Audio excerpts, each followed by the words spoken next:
wasn't. Should have been done 40 years ago, and it wasn't. But no president was willing to take it on, but you had to. It's not sustainable. It wasn't sustainable. And as you know, without a lot of money being added, this is a lot of money that we could add, the country is making approximately $2 billion a day. And when you think of it, we've never done that before, never come close to it. And the number is probably $3.5 billion a day.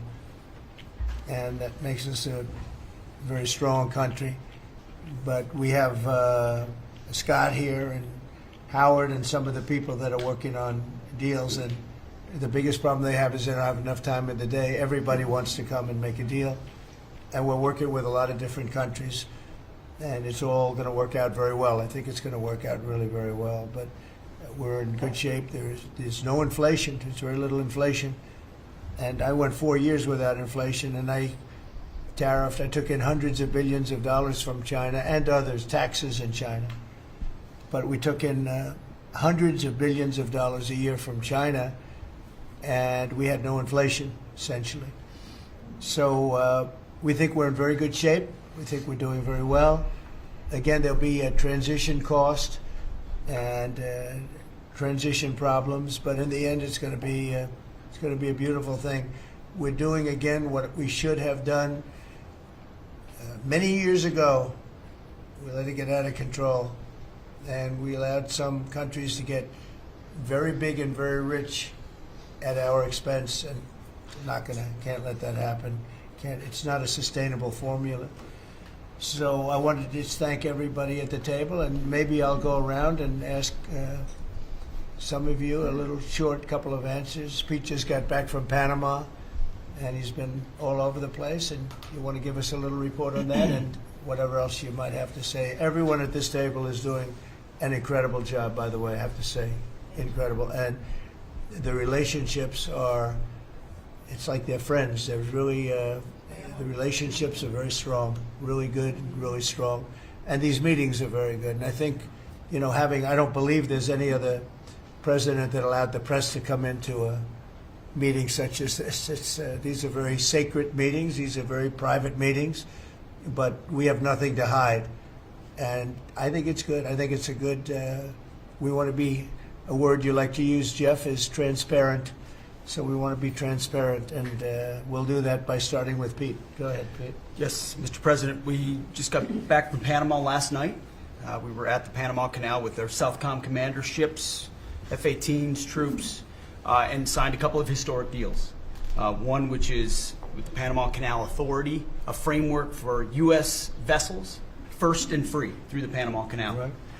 And then also a memorandum of understanding with their security minister for the presence of U.S. troops. Fort Sherman is an old U.S. base there, as well as a naval station and air station jointly with Panama to secure the Panama Canal from Chinese influence. That's something you said, we're taking back the canal. China's had too much influence. Obama and others let them creep in. We, along with Panama, are pushing them out, sir. And so we had a very successful trip there. President Molino sends his regards, very complimentary of the U.S. as he's a great ally, and I think they want the Communist Chinese out. And with our troops there partnering with their forces, we've got a chance to push them all the way out, sir. We've moved a lot of troops to Panama and filled up some areas that we used to have, and we didn't have any longer, but we have them now. And I think it's in very good control, right? Yes, sir. Okay. Thank you, Pete. Very good. Howard? So, so we've have so many countries to talk to. It is, it's incredible. I think Scott and I'm not sure we could ever have enough time in the day to talk to all these countries because they want to talk and they want to talk now. And they have come with offers that they never, ever, ever would have come with, but for the moves that the president has made, demanding that people treat the United States with respect. We're getting the respect we deserve now, and I think you're going to see historic deals, one after the other. And then I'm very excited that within a week and a half, we're going to start with the gold card, and the Trump card is coming out, and we're very excited about that, and that's coming soon. So very excited. Thank you very much. Good job. Linda? Well, on a couple of fronts, we have been addressing the issue of anti-Semitism on campuses. There's been some grant funding and contract funding that we've reviewed, and some we've canceled, and some we've put on hold, waiting for that, while we do an investigation. On the other side of what my responsibilities are, and having education go back to the states, we're meeting and talking with governors. I was with, this week, all 50 commissioners of education around the country, and because we also want to provide them with tools and best practices as education does move back to the states. Making great progress, great response from the states, and very positive. And what about colleges? You're holding back $400 million from Columbia. From Columbia. $8 billion from Harvard. Can you imagine the money we pay Harvard? They have a $60 billion fund, and we're giving them $8 billion, and we're trying to figure that out. And then they hire de Blasio, the worst mayor in the history of New York, and they hire the woman from Chicago who was a disaster, total disaster, and they pay them massive salaries, and they're supposed to be teaching you government. That's not Harvard. That's not Harvard the way it used to be. So, do you have anything to say about that? The dollars you're holding back from quite a few universities that were not behaving. Yeah, and the other, there's some Princeton, Cornell, others that are coming in, and actually getting calls now from the presidents of the universities who really do want to come in and sit down and have discussions. And so we're investigating them, but in the meantime, we're holding back the grant and the fund money. Okay. Great job. Thank you. Very thankful for the House voting for the President's budget resolution along with the Senate bill. Made a ton of progress this week in working with members to ensure that a desire for flexibility in the Senate was not misconstrued as a desire not to slow and do spending reforms. And so we're very thankful for that. And now we can get after writing that bill, getting the President as big a package of his agenda to his desk. So very good week. Good. That's right. We just got the House vote, and now we're well on our way to getting, as we call it, the great big beautiful bill. It's a beauty. There's never been a bill like this one. We're trying to get it all into one beautiful bill. It's tax cuts, regulation cuts, and many other things. The border, a lot of money for the border. Where you're doing a fantastic job. So, but we just got a report that we, as you know, you knew before us. Were you surprised we got the vote? Got the vote. And we're happy to get the vote. So I think we're going to be in very good shape. Okay, please. Mr. President, last year the Chinese received 1,700 orders for new ships. American shipyards received 5. Under your leadership, like so many other industries, we are going to revitalize and make shipbuilding and maritime great again with these blue-collar jobs. These are the cranes, the ports, opportunity zones, and drive that investment back in. And we have, under that executive order, and also one to streamline foreign military sales for people that want to buy our equipment, and of course acquisition reform, all just this week under your leadership, Mr. President. So we're going to be rebuilding our shipbuilding business. We may order, would have to go to Congress for this, but we may buy some ships from other countries that we're close to and that do great jobs with ships, but we're going to start the process of rebuilding. We don't really essentially build ships anymore, which is ridiculous. It's going to be a very big business for us in the not too distant future, but in the meantime, we have countries that do very well at building ships, and we'll be dealing with those countries, and we may be ordering top-of-the-line ships from those countries. And within a fairly short period of time, we'll be building our own ships. So we'll probably have to go to Congress for that, but we're not going to have a problem. Susie, thank you very much for the job you've done. Go ahead, please. I just wanted to make sure you know that this cabinet, I think, pretty uniquely collaborates and cooperates and works together to accomplish all that you've asked them to do, and I think they deserve a lot of credit for that. True. You're doing a great job. The chief of staff, doing a great job.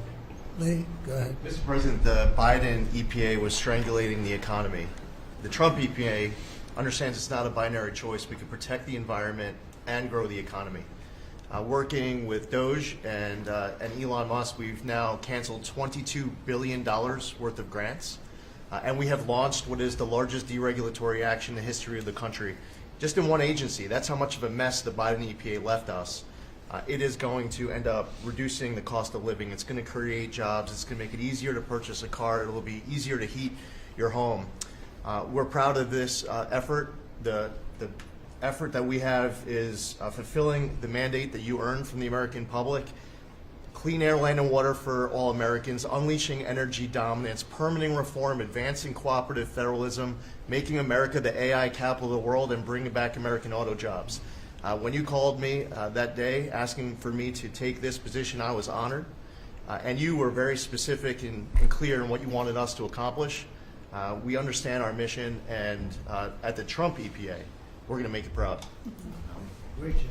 You're doing a great job. And you have a lot of applications for approvals for power plants, which are going to really power the regular plants, and they're going to be right next to each other because we can't rely on our grid. It's old and it's tired, and it's very subject to being attacked, whether by rain or by bombs or by anything else. And we're letting people build their own power plants, and these are a lot of them being built with the AI and beyond the AI chips, and we're letting them build their own power, and never been done before, and we're going to get it done quickly and approved quickly as part of a plant. They'll have a sort of be their own power company, and it's very exciting. They couldn't believe it when I told them that. I said, we're going to get you the approvals very fast as part of your regular plant. You're going to build electric producing plants, and it's very exciting. And they're able to do it very quickly and very well, and you made it possible. Thank you. You have a lot of applications for some of the biggest plants that have ever been built in the world. These are serious plants, aren't they? Huh? Approved. We are open for business. Working with Secretary Burgum, Secretary Wright, we are going to make you proud. Good.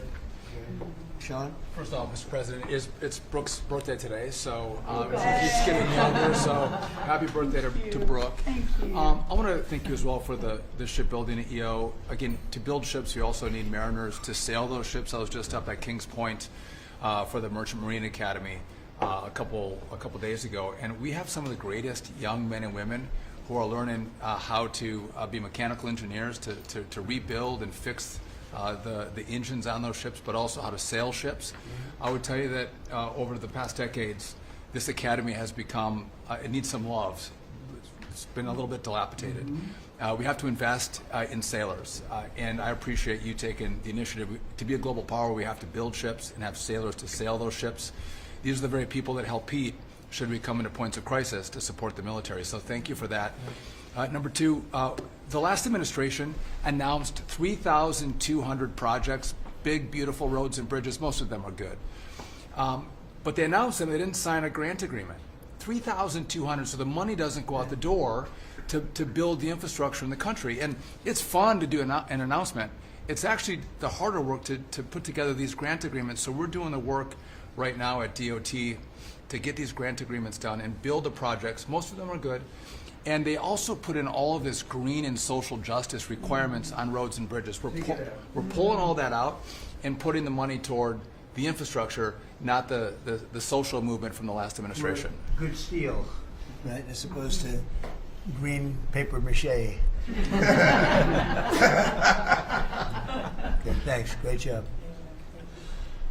Sir, first, we are, I would say, more than friends. We've all become family, and I think that what you have assembled in your vision is a turning point and an inflection point in American history. And so just being a part of that is the greatest honor. So thank you for that. And again, just the relationships here and the honor and respect we have for each other is a reflection of you and your leadership. So I just wanted to say that first. The second thing I want to say is that on behalf of the farmers and ranchers, food security is national security. We have to be able to feed ourselves. And your idea of using tariffs along with deregulation and tax cuts, but your idea of using tariffs to ensure that we are putting forward and putting America first. No one understands that better than our farmers and our ranchers. But having said that, emerging from 4 years of Biden with a 30% increase in inputs for our farmers and ranchers, with an almost $50 billion trade deficit. When we left the first time, it was zero, meaning that they are hurting. So the period of uncertainty we're in, they know that your vision will move us into an age of prosperity for all Americans, but for my people, for the farmers and ranchers, unlike any they have seen before. And I think they are really, really excited and so grateful for your leadership. But also, you have never failed to say that you have the backs of our farmers and our ranchers. It was the first phone call that I had after I was voted with the Senate. And that message just resonates with an almost an 85% support of you in the last election. They're with you. Interestingly, the biggest budget driver at the United States Department of Agriculture is not farming and ranching or agriculture, it's food stamps. And so as we emerge and embark, Secretary Kennedy and I, on your vision of making America healthy again, a massive part of that is realigning and reworking our food stamp program so that it better serves those who need it. And yeah, to the point of getting the transgender, DEI, Green New Deal out of the USDA and realigning is really important. So It's out of the thank military, you. right? Yes, sir. Is it 100% out, would you say? 99.9, sir. I'm going to get that last point Get the more out. rest of it out. But thank you, sir. We've got a much different military, I will tell you. Thanks very much. Good job. And eggs are down Eggs are big, down. right? Yes, Big. yes, sir. Wholesale prices. Retail will come. Easter is the Super Bowl for eggs. So, you know, there may be a little fluctuation, but no, we feel really good about it. Thank you. That's what I hear. Thank you. Thank you. Good. I'd echo what Howard said on the trade queue, that we've got over 75 countries that want to come in. So it'll be Treasury, Commerce, Jameson at USTR, and we're putting a process in place. And as you said, you're going to be part of the negotiations too, because you know I've had these countries call me up and the Secretary Bessent, we're happy you're going to be negotiating. I said, well, President Trump's going to be involved too. Every So detail. bring your best deal on the budget. It's moving quickly in the House and the Senate thanks to your leadership. We're also going to have debt ceiling in there, so we're going to get an increase in the debt ceiling. So, and that will be the done and dusted for Part of the bill that we just got to vote on today. So part of the bill. It'll be done and dusted for 2 years. We won't have to worry about that. And then I gave a speech yesterday to 1,400 small and community bankers, and they were so happy to hear from your administration. And I told them Wall Street's done great for the past 4 years, 10 years, 20 years. It can continue doing great, but it's Main Street's turn now, and it's those small bankers through deregulation, through emphasis on Main Street, your Main Street agenda, bringing back jobs, that is going to power the smaller communities. And then finally, the bond auction went very well yesterday. We had a lot of foreigners show up as the support, showing that the U.S. is still the best place to invest. The inflation report, as you said, was quite good. And energy prices are down more than 20% since January 20th. Amazing. that's great. Very good. Good numbers. Great number. Thank you. Pam? President, we've had some great wins in the last few days. That you were overwhelmingly elected by the biggest majority. The U.S. Americans want you to be president because of your agenda, and the courts are ruling that you have the authority to determine how the money of this country will be spent. That's what the American citizens wanted, and that's what they're getting. An example of that Friday was the Department of Education, that you can determine how the money will be spent. No more DEI. And that impacts every agency across the board. On the civil side, again, NLRB, we had a big win in the Supreme Court there. OPM, a big win there. But also 16,000 workers there. But also on the criminal side, the Alien Enemies Act. We are winning there. And, you know, your directive to me was to keep America safe, and that's what we're doing. Whether it's the alien enemies, all of these gangs, and they are enemies of our country. They are terrorists, they are organized crime, they have come here, they are extremely organized, they are spread throughout our country, and they are creating terror. And no more under your directive. And that is stopped. Yesterday in South Florida, we charged 11 defendants with $500 million of pure cocaine coming into our country to kill our kids.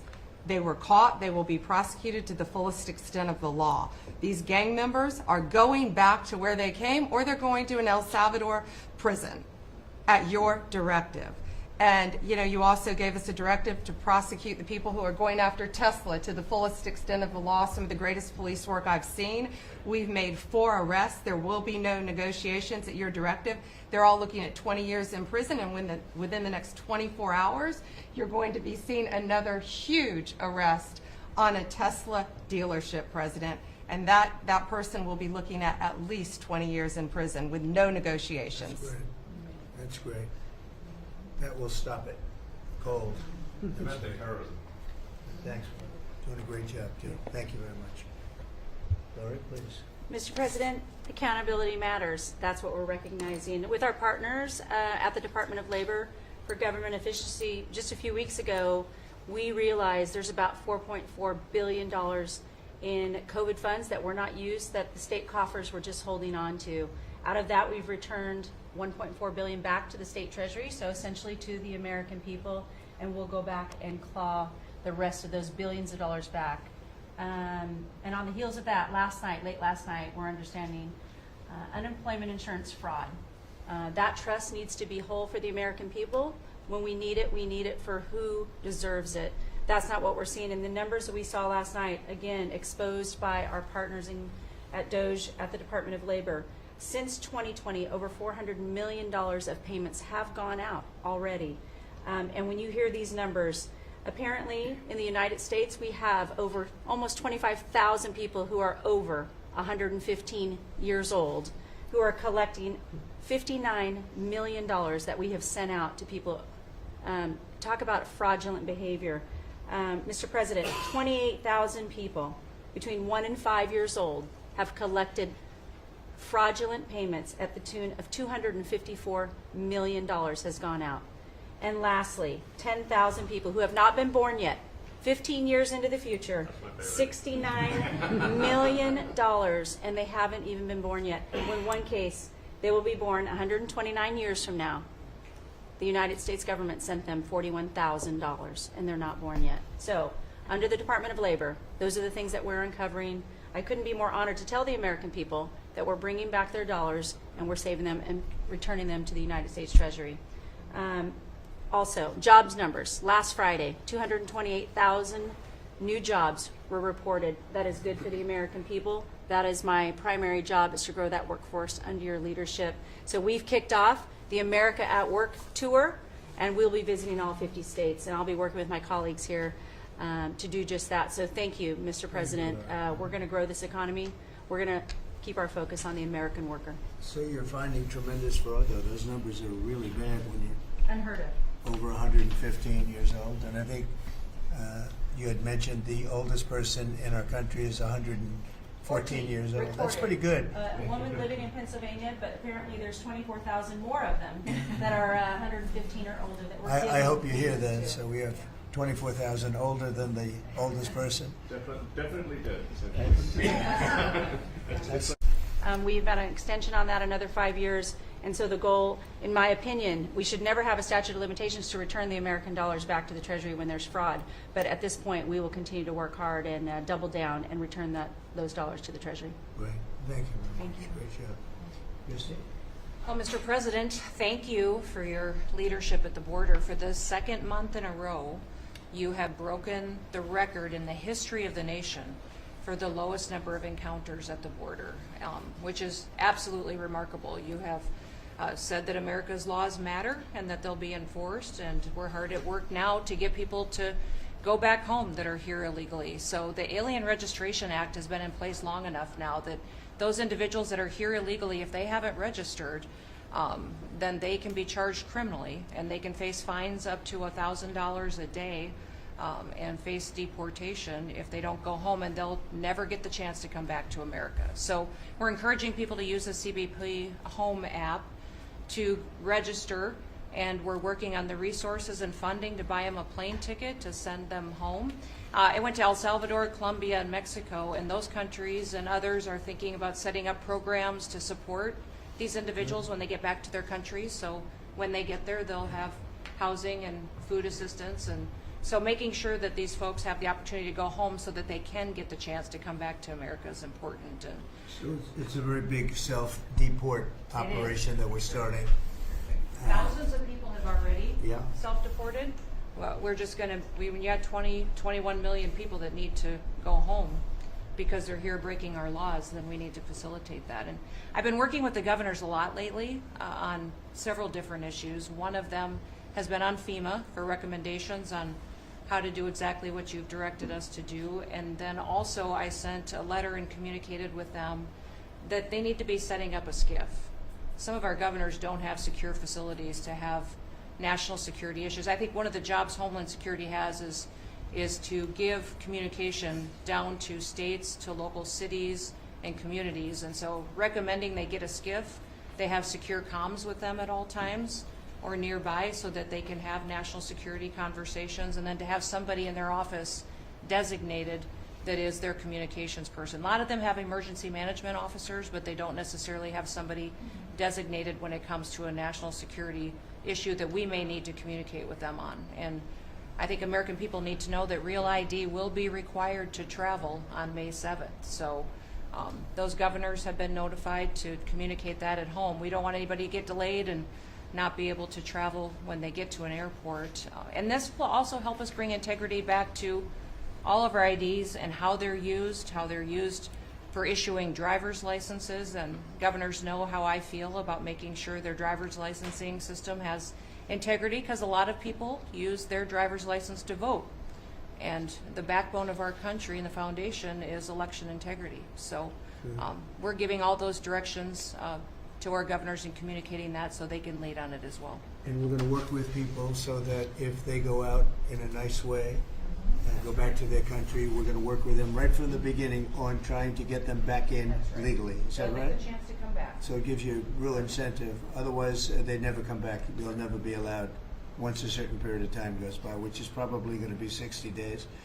We're also going to work with farmers that if they have strong recommendations for their farms for certain people, we're going to let them stay in for a while and work with the farmers and then come back and go through a legal process. But we have to take care of our farmers and hotels and various places where where they need the people. And we're going to be working with you very carefully on that. So a farmer will come in with a letter concerning certain people saying they're great, they're working hard. We're going to slow it down a little bit for them, and then we're going to ultimately bring them back. They'll go out, they're going to come back as legal workers. Okay? Yes, sir. Thank you. Which I think will be I think it's very important to do. Okay, thank you very much. Great job. Jameson, I watched you testify for the last Yeah, he did. couple of days. You're on every night at 3 o'clock in the morning. And you did great. You were fantastic. Thank you very much. It's just what I like to do for fun, sir. You've been keeping us very busy. Last week, you started a reordering of international trade, something that hasn't happened for 80 years, something that should have happened decades ago. And you know that. You've known that for a long time. That's why you have us all working on this. You came into an emergency situation where President Biden left us with a $1.2 trillion trade deficit. It's the largest of any country in human history, the largest. So you declared an emergency, you took You action. would say the largest in history, right? In history. There's never been anything like what he left us. He left us a mess. His whole administration was a mess. So go ahead. So you declared an emergency, you imposed a trade action, so now you have a tariff on the world, it promotes U.S. manufacturing, it protects U.S. workers, and you've also given room for negotiation during this time so we can open export markets for our farmers and other producers and American workers. And this is why the unions vote for you, this is why the workers vote for you, this is why the families want you to be the president, because you're standing up for American workers and American communities. We've had countries come in over the past couple of weeks that represent more than half of global domestic GDP, more than half. That's who's coming in to talk to you and to your advisors about how to have reciprocal trade, how to have fair trade. Would have happened without you. Thank you very much. Great job. Hello, Elon. Well, thanks to your fantastic leadership, this amazing cabinet, and the very talented Doge team, I'm excited to announce that we anticipate savings in FY26 from reduction of waste and fraud by $150 billion. And I mean, and some of it is just absurd, like people getting unemployment insurance who haven't been born yet. I mean, I think anyone can appreciate whether, I mean, come on, that's just crazy. So, you know, some of these things, people ask me like, well, how are you going to find waste and fraud in the government? I'm like, well, actually just go in any direction. That's how you find it. It's very common. it's, as the military would say, target-rich environment. So I think we're doing a lot of good in excellent collaboration with the cabinet to achieve these savings, and it will actually result in better services for the American people, and that we're going to be spending their tax dollars in a way that is sensible and fair and good. And your people are fantastic. In fact, hopefully they'll stay around for the long haul. We'd like to keep as many as we can. They're great, smart, sharp, right? Finding things that nobody would have thought of. Very computer savvy. Yeah. We're working with hard to get the Trump Gold Card operational, hopefully in the next week or so. That'll be very exciting. It's Really exciting. That's a pathway to citizenship into the United States. It's a big deal. Yep, it's a big deal. Thank you very much. Great job you're doing. Thank you, sir. Thanks to your leadership and setting the mandate of transparency and accountability across the U.S. government. I'm bringing that transparency and accountability to the intelligence community, first and foremost, to make sure that you and your cabinet have that real-time, relevant, apolitical, objective intelligence to best inform whether it's negotiations for peace, negotiations around tariffs, the great work that you are leading around the cabinet today. Secondly, working with Department of Homeland Security and the FBI to increase our information sharing to achieve your goal of countering the narcotic trafficking and our ability to go after cartels now designated as foreign terrorists. I met with the National Sheriff's Association this week, being able to work to make sure that the information that they are getting on the ground, that local law enforcement is getting on the ground, is being fed back up through to our National Counterterrorism Center, and that we have all of the federal agencies, state and local law enforcement, all on the same page as we are working to make our country safe again. And lastly, sir, as you know, declassification and rooting out weaponization and politicization of the intelligence community is a huge priority. You know more than anyone else the very dangerous and negative consequences of that. I've got a long list of things that we're investigating. We have the best of the best going after this. Election integrity being one of them. We have evidence of how these electronic voting systems have been vulnerable to hackers for a very long time and vulnerable to exploitation to manipulate the results of the votes being cast, which further drives forward your mandate to bring about paper ballots across the country so that voters can have faith in the integrity of our elections. And lastly, we've been scanning. I've had over 100 people working around the clock to scan the paper around RFK, Senator Robert F. Kennedy's assassination, as well as Martin Luther King Jr.'s assassination. These have been sitting in boxes in storage for decades. They have never been scanned or seen before. We'll have those ready to release here within the next few days. That's great. Bobby, how do you feel about that? That's hitting, I'm very that's gratified hitting to hear. That's hitting close to home, isn't it? Yeah, Huh? no When you kidding. think, I'm thinking about Bobby when No. when that statement's made. I'm very grateful to you, Mr. President. And you'll let Bobby see some of this because, you know, it's very personal stuff. But it's time. I've asked him, and his response is, put it out. The world needs to know the truth. And his uncle that's been out, and anything that hasn't been out, they can go to your offices and see, Right. Everything that we have within our possession, it's either online or it's physically at the National Archives and Records Agency. We also have hunters going out, Mr. President, and looking in the storage lockers at FBI and CIA and other agencies, specifically to find if there is anything else that has not been reported. We're actively going out and trying to search out the truth. Okay. Yeah, we want to get it all out. Yes. 100% good. Thank you very much. Good job, Kelsey. Mr. President, on behalf of America's manufacturers, I want to thank you for standing up to the Chinese Communist Party and fighting for our main streets, for our workers, and for those that make things in America. I'm out on a Made in America manufacturing tour, and as I go across the country, people are grateful to have a president who's not just fighting on the tariffs fronts, but to get inflation down, to create jobs. After Biden destroyed 110,000 manufacturing jobs in just his last year, you've already brought back thousands and thousands of manufacturing jobs. So the American worker is grateful. Main Street is grateful for you.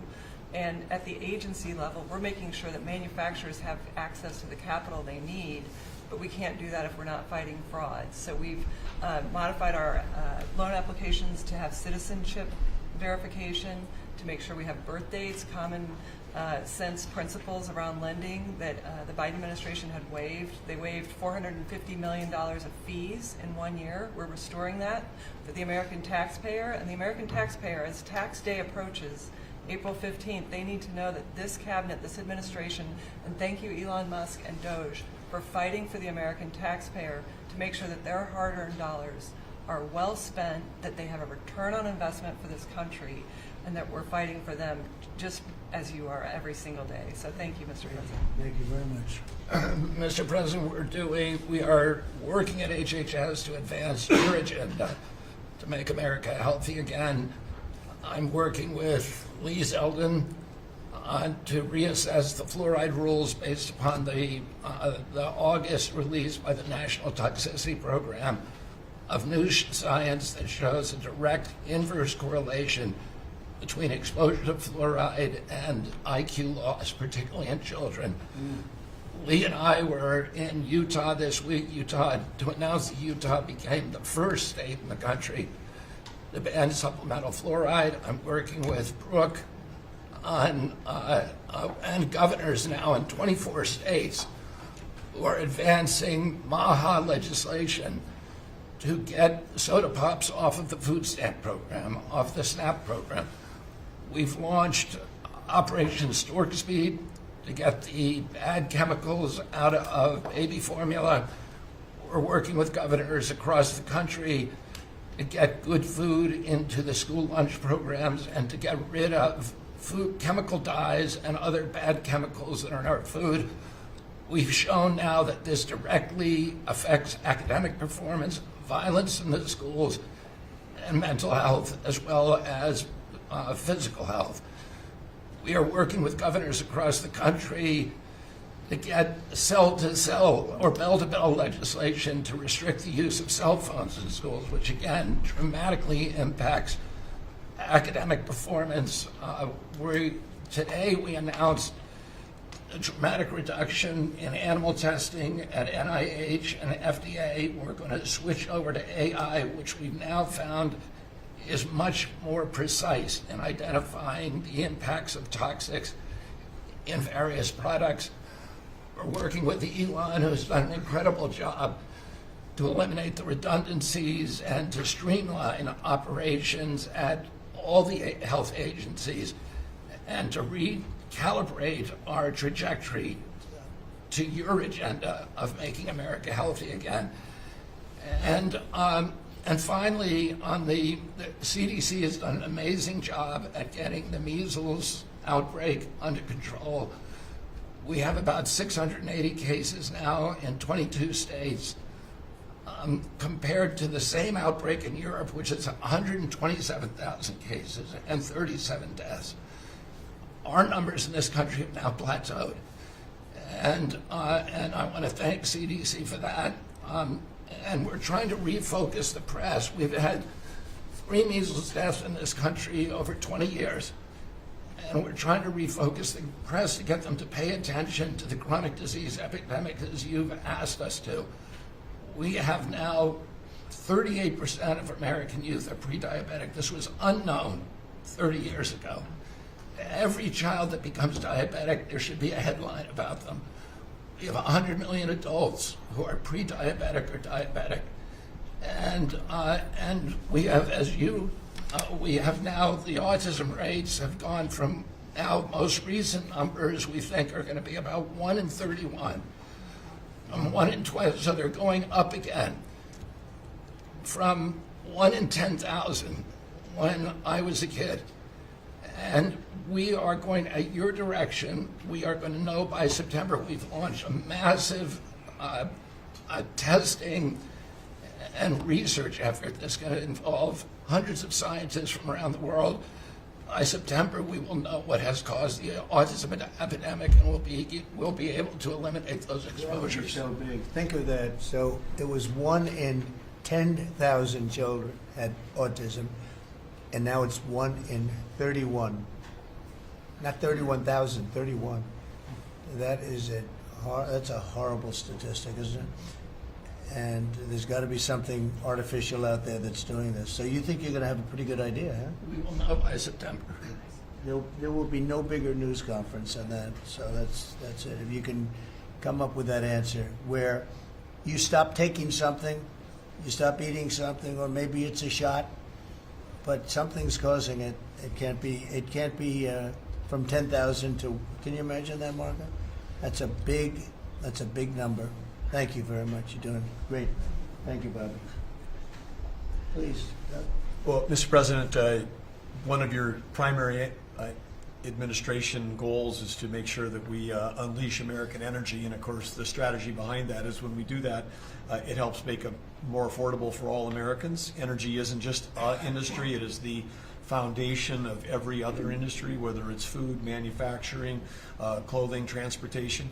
And then also when we've got the ability to generate and not just be energy independent but energy dominant, then we have the opportunity to sell energy to our friends and allies versus them buy it from our adversaries. And our adversaries were funding terrorism and conflicts against our allies by their oil and gas sales that were going through a Swiss cheese set of sanctions. So with your creation of the National Energy Dominance Council, over half the people at this table serve on that. Everyone has been engaged, whether it's interactions with negotiations with other countries, with putting sanctions in place that actually work, with cutting deregulation, working on biofuels, building infrastructure for transportation. There's a whole range of things that are being tackled. But when in the outcome of all that is that the Biden administration was restricting supply, you're increasing supply. When you increase supply, then prices start to come down. And we have a huge opportunity to do this. Just in interior alone, there's 500 million acres of surface, 700 million acres of subsurface, and 2.5 billion acres of offshore. And the Biden administration was trying to restrict this so that you couldn't get a timber lease, you couldn't cut a tree, you couldn't graze a cow. You couldn't develop oil and gas minerals, and you couldn't develop the critical minerals we need for our technology, for our defense industries, and to be able to help us win the AI arms race against China. So we're opening up this, and with your executive orders and your work, we've on Tuesday, historic day, you ended the war on beautiful clean coal, which has been going on since Obama took office. China gets 60% of their electricity from coal. They're opening up they've opened up 94 gigawatts of coal in the last year as part of this AI arms race. 94 gigawatts, that's enough for 94 Denvers to be able to, 1 gigawatt per metro area like that. It's unheard of. So we have an opportunity under your leadership to come back. The Gulf of America had its first offshore lease sale, which is scheduled for later this year, but that was, the industry loved that because we're now, the Gulf of America is now open for business again. And there's as much as 7 billion barrels of oil accessible now. They've increased the upside of what they think that is. On the coal front, The estimate is the financial value of the coal in America is $8 trillion. That was an asset on the balance sheet that we've now being put back on again. And of course, in Alaska, with your separate executive orders to unleash Alaska Energy between ANWR, the North Slope, the Strategic Petroleum Reserve Alaska, all of those we've reversed Biden decision. Those are all open for business again, and all of this is leading to the investment coming to America. The smart money is coming to the U.S. That's why we've got trillions of dollars of investment that is showing up at the door, because they know if they're going to do manufacturing here, there's going to be energy to power their plants. And so, again, thank you for your leadership, and thank you for everything you're doing. Very good. Thank you. Marco?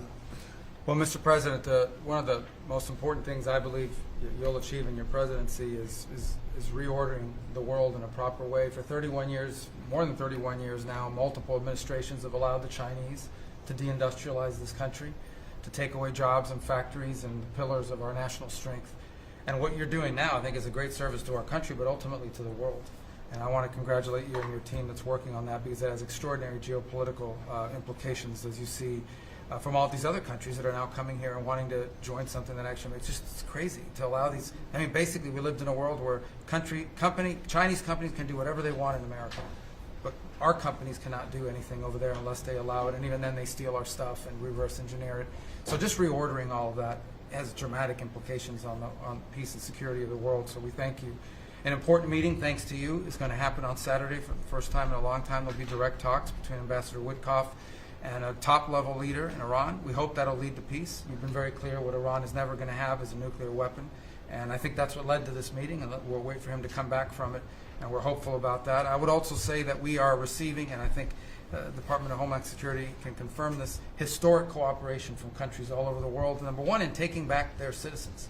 Every country in the world has to take back people that are illegally in another country, and we have countries that refuse to do it or kind of ignore our calls. All of them are doing it. The ones that are not are paying a price. And we've also found cooperation in other countries that are willing to take some of these people, some very dangerous criminals. I know the president of El Salvador will be here next week, has really been a good friend of the United States in that regard. These are some of the worst people you'll ever encounter, and Pam knows this, and Christy knows this from the work they're doing. And one last point I want to make, Mr. President, and again, it's under your leadership, it's actually under your executive order.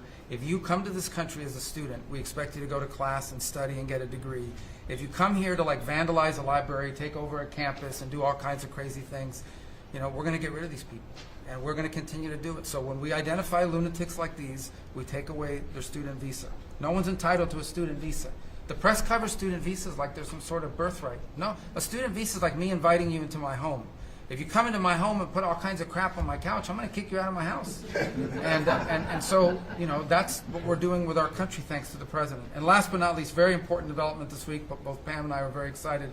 The finest higher education institution in the United States, University of Florida, is also now the national champions in basketball, and we hope you'll host them here soon, Mr. President. Go Gators. They're coming. Good for the SEC. They're coming, guys. Congratulations. Well, thank you very much. You're really doing a great job. We appreciate it. Any question? Mr. President, can you give us a reaction to today's stock market drop, and also give us a sense of the next steps with China? Well, I haven't seen it because I've been here for 2.5 hours, so I'll be seeing it. I think Scott went out. Scott, you want to have a statement on that? Sure. Look, the up 2, down 1 is not a bad ratio, or up 10, down 5. And I think, as we have talked about, as we go through the queue and settle with these countries who are going to bring us their best offers, we will end up in a place of great certainty over the next 90 days on tariffs. But we had very good inflation numbers today. Oil's down. We had a successful bond market, so I don't see anything unusual today. And next steps for China, sir? Well, we'll see what happens with China. We would love to be able to work a deal. They've really taken advantage of our country for a long period of time. They've ripped us off beyond nobody. How people stood for it, sitting in my position, is not even believable. And we're talking about many presidents, not just a couple. But they did, and all we're doing is putting it back in shape. We're resetting the table. And I'm sure that we'll be able to get along very well. I have great respect for President Xi. He's been, in a true sense, he's been a friend of mine for a long period of time, and I think that we'll end up working out something that's very good for both countries. I look forward to it. Mr. President, China retaliated today by reducing the number of American films that can be shown there. What's your reaction to them now targeting cultural exports from the United States? I think I've heard of worse things.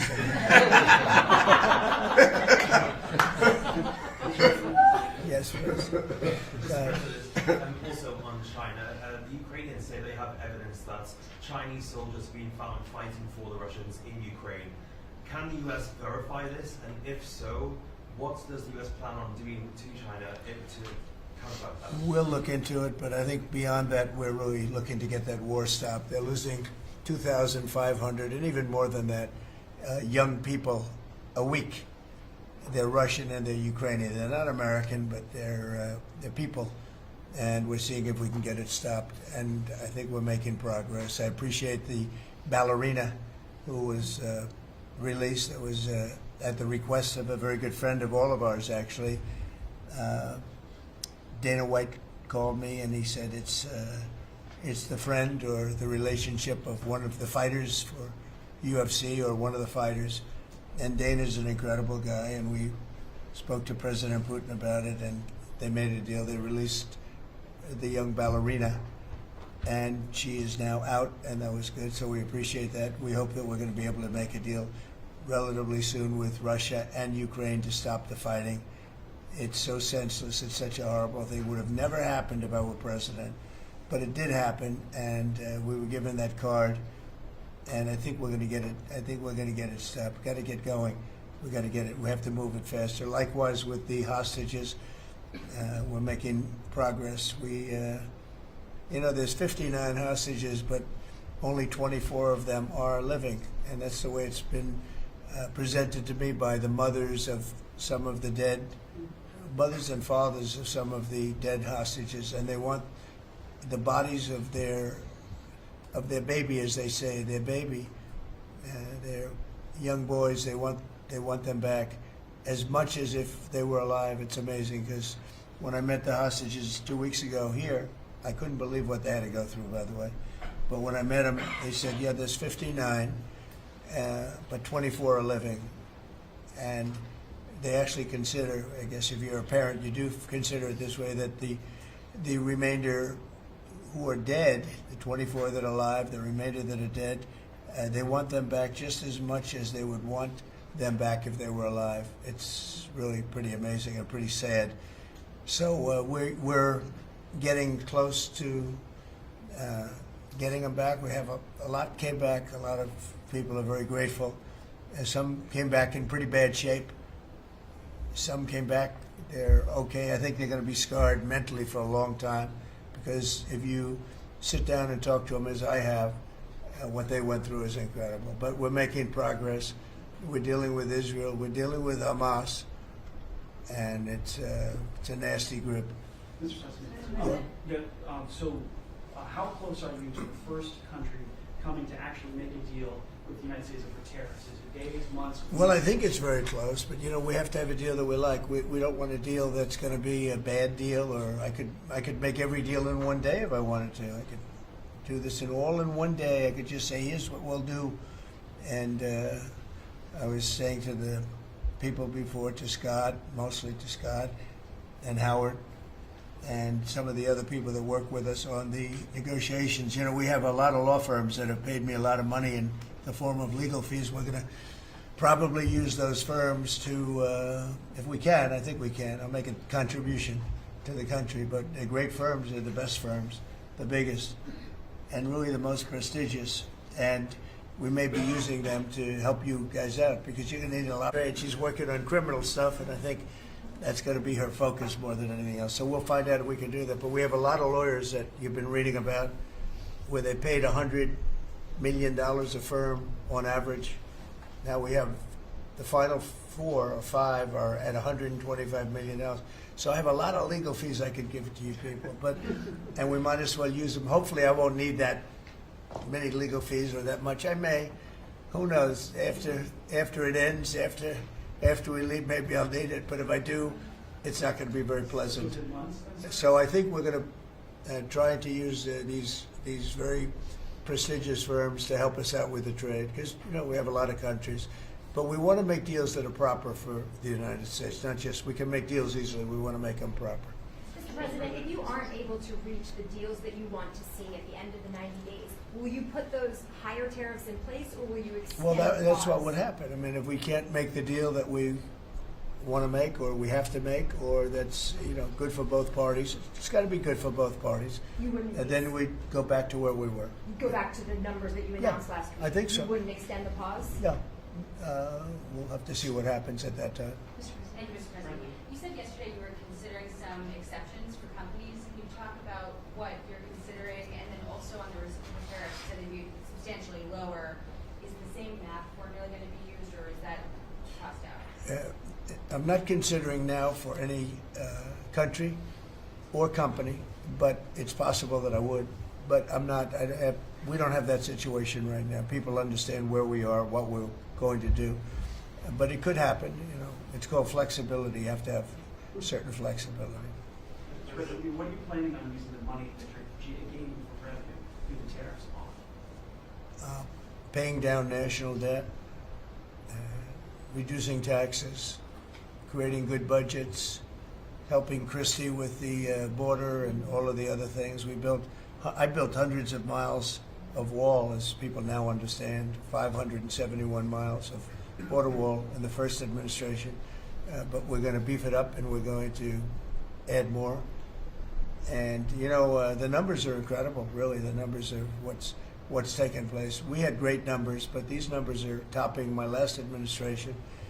And Christie and Tom Homan have done an amazing job. But it's an expensive process. This weekend, where they used to have hundreds of thousands of people standing there pouring through the border in Tijuana, Mexico, this weekend they had nobody. You had a man sweeping this massive piece of concrete, which is, the area where they said massive. And I've looked at that during the Biden administration. You couldn't see a piece of that concrete. There were so many people on it. You couldn't, if you had helicopter shots, you couldn't see concrete. Now, this weekend, you had nobody there but a man with a broom sweeping it and cleaning it up. Pretty amazing. It's really an amazing job. But it will be used for that. It'll be used for a lot of things. It'll be used by the Department of Justice for doing a great job. Pam is doing a fantastic job. So it's going to be used for a lot of different things. Mr. President, on the 10% tariff, is that a basement? Is that the It's a floor? baseline. Can countries negotiate that to bring that It depends down? on what they're adding. Some countries we have massive deficits with, or they have big surpluses with us, and others it's not that way. So it depends. That's why it's really they're all different. Every country is different. Some have certain advantages that others don't have, and certain things. We have some. China has a surplus of $1 trillion. I mean, the numbers are crazy, and others have basically no surpluses. We have some that are pretty even, but they hurt us in other ways, and we just want to get that taken care of. So everyone is a little bit different. So are you negotiating with the EU as one bloc or individual nations for the tariffs? We're looking at it as one block. They've been very tough, but they were very smart. They were ready to announce retaliation, and then they heard about what we did with respect to China and others, but China, and they said, we're going to hold back a little bit. They decided to hold back. I thought they were very smart. Look, the EU is very smart, but they really have taken advantage of the United States. They were formed for the purpose of taking advantage of the United States, and I don't blame them, and I don't blame China. I don't blame anybody. I blame the people that were sitting at that desk in that other beautiful Oval Office for allowing it to happen. Many presidents I blame. They should have never allowed it to happen. And I'm doing something that a lot of them wouldn't want to do. But I'm here, I do those things, and we're going to make this country great again. We were taken advantage of by almost everybody. I sat back in the last administration. I would actually read them. I don't have to read them now. I know them so well. I would read some of these documents that were signed, deals, and I said, who would do a deal like this? Who would do it? You've seen it, Elon. Yeah. I'd look at deals where it's so one-sided. Even we have a deal with Japan, and we get along great with Japan, and we had the Prime Minister here. He was fantastic. As you know, Abe was great. Shinzo was great. He was a good friend of mine, unfortunately no longer with us. But we defend them, but they don't have to defend us. I said, that doesn't sound too good.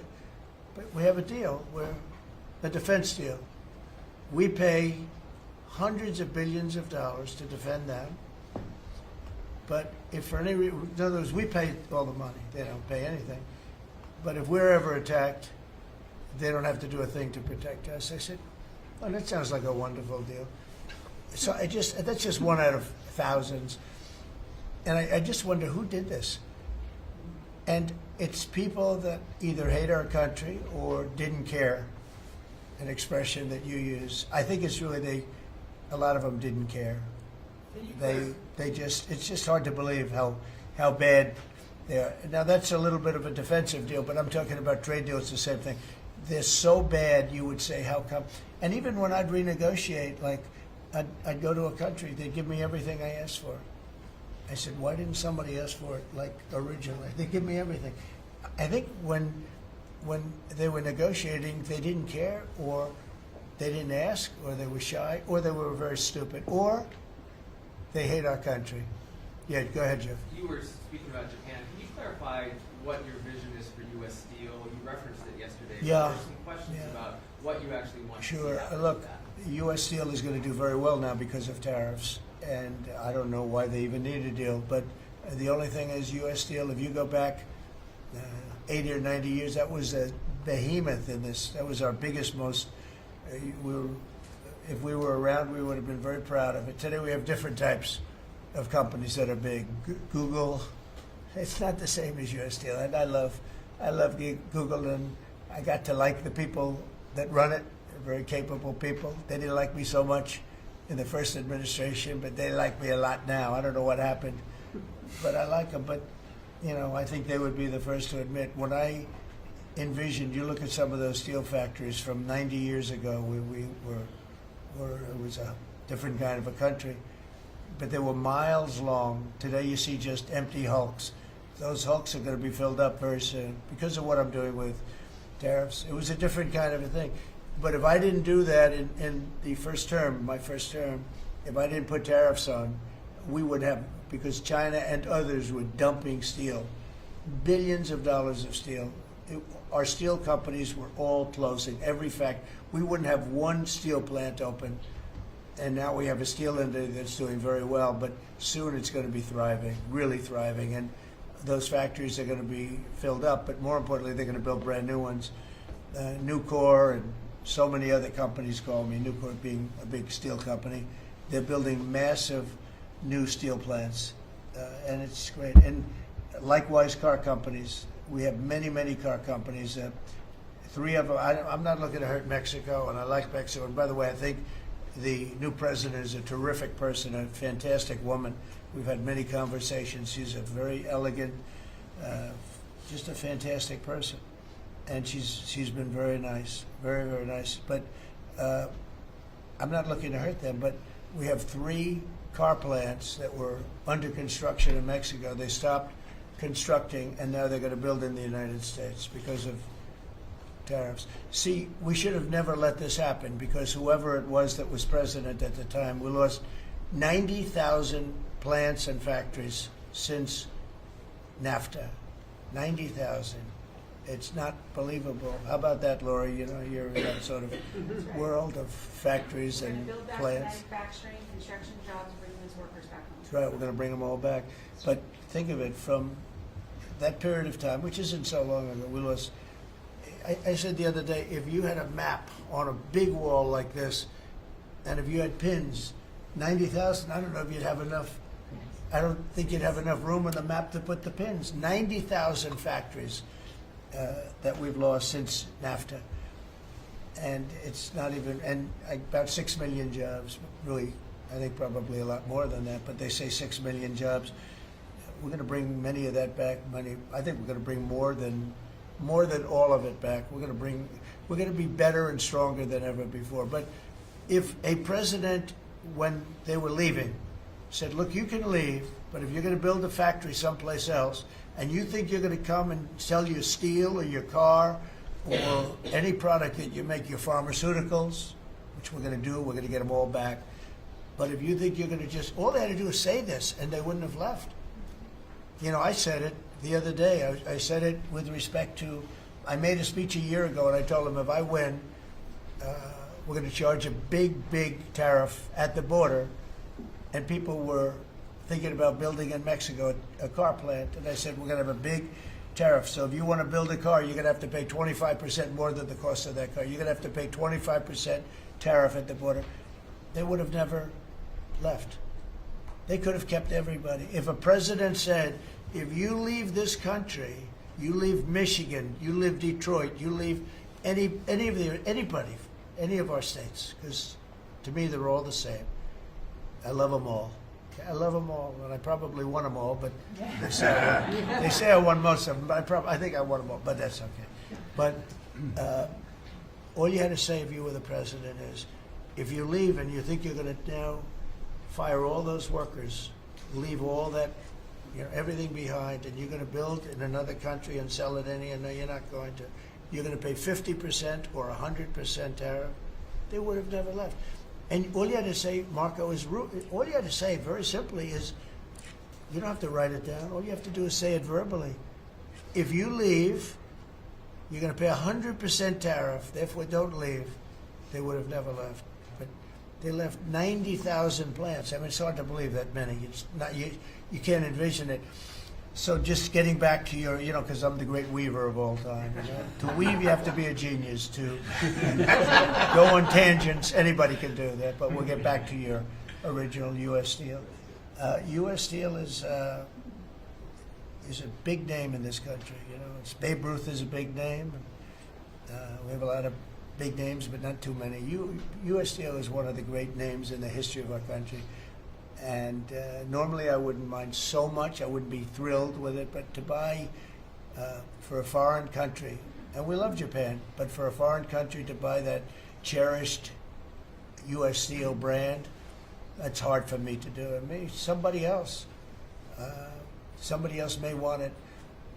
The company Nippon that's involved with it is a big, powerful company who do a good job. But why can't they just build a plant themselves? I mean, why do they have to, you know, take U.S. Steel? So as you know, I rejected the deal. Now they've come back in a different form. They're coming back as an investor. And, you know, I feel better about that, I guess. But, you know, I know them very well. I know the thinking. It's the investor. They'll invest, and somebody else maybe is sitting in this chair, and they will no longer have an investment. They'll have the whole thing. You know, that's the way it works. Very smart. They're very, very smart people. We're dealing with very smart people throughout the world. Great geniuses, actually. Look what they've done to our country. And again, I don't blame China. I don't blame anybody. If I could have done it, if I were in that position, I'd have great respect. I have great respect for the people. They ripped off the United States, and all we had to do, have a president that knew what the hell was going on. And none of those countries would have left. Those companies, none of them would have left. So that's a little lesson in basic business. And it's really basic business. It's not complicated business. It's very basic business. And we'd have every one of those car plants going just the way they were 30 years ago. None of them would have left, but now they're coming back. Mr. President, the Labor Department has confirmed that $400 million went to fake people for unemployment benefits. Yeah. That's sort of your initial reaction. I think it's terrible. I just heard it from Lori, and I appreciate it, and you heard it from Elon's people, right? That's right. Elon's done a fantastic job. Look, he's sitting here, and I don't care. I don't need Elon for anything other than I happen to like him. But I'm telling you, this guy did a fantastic job. I don't need his car. I actually bought one because, and they said, oh, did you get a bargain? No. I said, give me the top price. I paid a lot of money for that car. But honestly, he makes a great car. You know what I do with it? I let the people in the office drive around in it. Margot and Natalie, they're all, Chamberlain, they're all driving around the most beautiful car. It's gorgeous. But I did that as a sign of, just a show of support. Numerous people have done that. Just a show of support. Because, you know, he's done a fantastic job, but he hasn't been treated properly. Hasn't been treated properly. Yeah. Mr. President, can you talk to us about your communications with China? Has President Xi reached out at all since the terror? Well, I don't want to say who's reached out. I just say that I think it's going to work out, hopefully well. Including TikTok? They're very big. It's hard to get over, if you're me, what they've done to our country. They've destroyed our economic base to a large extent. The good news is we're very vibrant, and we're going to get it back fast. We already have. Look, we're making $2 billion a day now, and during Biden, we were losing $3 billion a day. Biden was a disaster. He was the worst president in the history of our country. And you know, to me, worse than that, because the money you can make if you have the right guy in this position, worse than that was what they did on the border. By allowing the jails of the world, not South America, all over the world, to be opened up so that we take everybody from Africa, Asia, South America, Europe, the bad ones. They opened up their jails and they dumped them in the United States. And now this beautiful young woman who seems to be, boy, she loves what she does, though. I think she loves what she does because she's a patriot. She hates to see it. And Tom and all the people. But for us to spend, you know, hundreds of billions of dollars, this is just, I don't know. They either hated the country. Who would do this? Who would want millions of people to pour through an open border? We have no idea who the hell they are. And just walk right through. And half of them, whether you like it or not, you could look at them and you could say, they are not going to help us. These are some rough people. But they'd empty out their jails, and they'd empty out their mental institutions, insane asylums, and they let them into the United States of America. And inflation we can fix, and all of the other things we can fix. We'll get it going. But this is something, it's such a horrible thing, and it's really hard. You know, we have to do deportations. Now we're doing self-deportation. We're coming up with all sorts of ideas. And they must have known it's not going to work out well. And, you know, we want people to come into our country, by the way. We need them badly for the jobs. But we want them to come in legally. They have to come in legally. They have to show that they can love our country. Thank you very much, everybody. Thank you. Thank you very much.